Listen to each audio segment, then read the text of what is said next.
I'd say there's a number of ways to start a conversation. I think the most important thing to do is not be boring. Right? I think a lot of people, their first instinct is that I don't want to bother you. So they come off from the, oh, let me ask a very low brow question. Me, I'm very big on being bold, energetic, and unique. Right? So actually go through the person's profile and look for something subtle, right? It's like, say, for instance, you have a picture in an art gallery and you recognize the painting in the background, ask about the painting. Or if you see a picture and someone is consistently wearing a piece of jewelry in multiple pictures, right? Ask them about the significance of that piece of jewelry.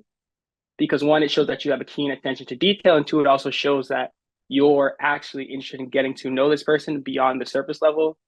When you really think about it, dating apps can be kind of shallow in that you're swiping so many times. So often you're not really going to people's profiles. But if you can show them from the first message that you are actually taking an interest in them, it's usually a pretty good way to get a good conversation going.